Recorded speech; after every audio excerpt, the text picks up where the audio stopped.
ہم نہیں جانا چاہتے، مختصراً جائزہ ہم نبی کریم صلی اللہ علیہ وسلم کی سیرت کا، آپ کی زندگی کا آپ خدمت میں رکھ رہے ہیں۔ دعوت کی بنیاد جیسا کہ میں نے بتایا نبوت سے پڑ چکی تھی، آغاز گھر سے کیا گیا۔ اللہ عز و جل نے فرمایا کہ وَأَنذِرْ عَشِيرَتَكَ الْأَقْرَبِينَ،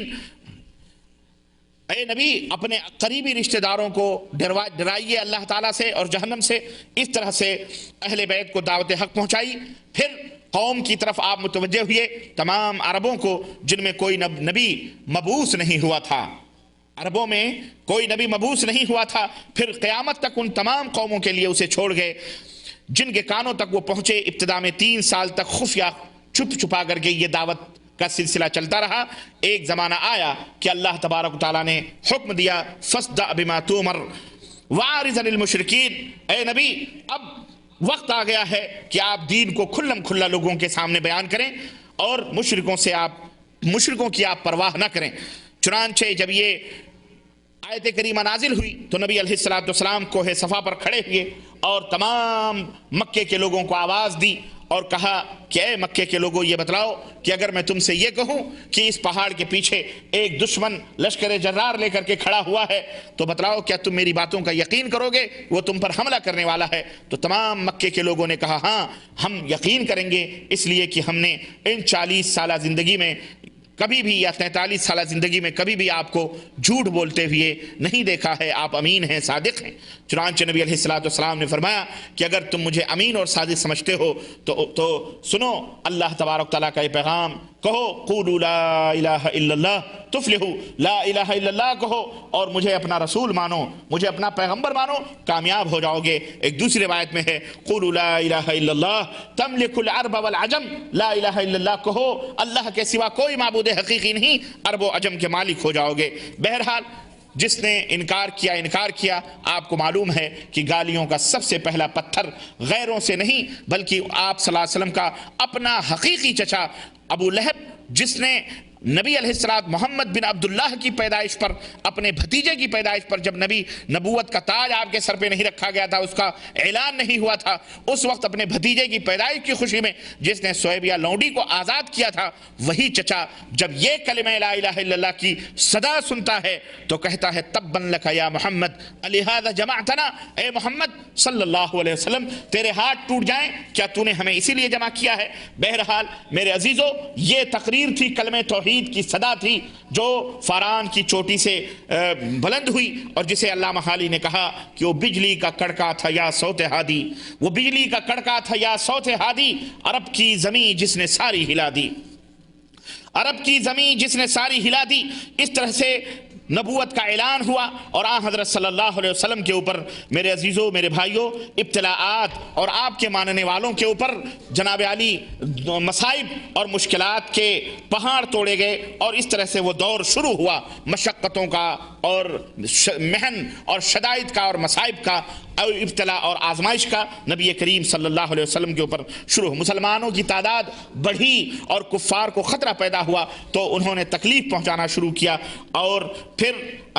نبی علیہ السلام کو بھی تکلیف پہنچانا شروع کیا اور اسی طرح سے آپ کے اوپر ایمان لانے والوں کو بھی تکلیف پہنچانا شروع کیا۔ اور جب مصیبت حد سے تجاوز کر گئی تو نبی علیہ السلام نے مسلمانوں کو حبشہ کی طرف ہجرت کرنے کی اجازت دے دی۔ وہاں ایک ایسا بادشاہ ہے، اللہ کے نبی نے فرمایا کہ جو لوگوں کے اوپر ظلم نہیں کرتا ہے۔ چنانچہ 12 مرد اور 4 عورتوں نے ہجرت کی، جس میں خود نبی کریم صلی اللہ علیہ وسلم کی لاڈلی صاحبزادی حضرت رقیہ بنت رسول اللہ صلی اللہ علیہ وسلم وہ بھی شریک تھیں، جن کے شوہر حضرت عثمان ابن عفان رضی اللہ تعالیٰ عنہ تھے۔ یہ لوگ حبشہ میں نہایت آرام سے زندگی بسر کر رہے تھے۔ چنانچہ ایک جھوٹی خبر مشہور ہو گئی کہ قریش نے اسلام قبول کر لیا ہے۔ یہ سن کر انہوں نے پھر دوبارہ مکے کا رخ کیا اور جب یہاں پہنچے تو صاحب گرفتار کر لیے گئے بہت سارے مسلمان اور ایذا رسانیوں کا سلسلہ پھر شروع ہوا۔ کچھ لوگ پھر حبشہ واپس ہو گئے۔ قریش کی ایذا رسانی اور ان کی تکلیفیں ان روز بروز بڑھتی رہیں،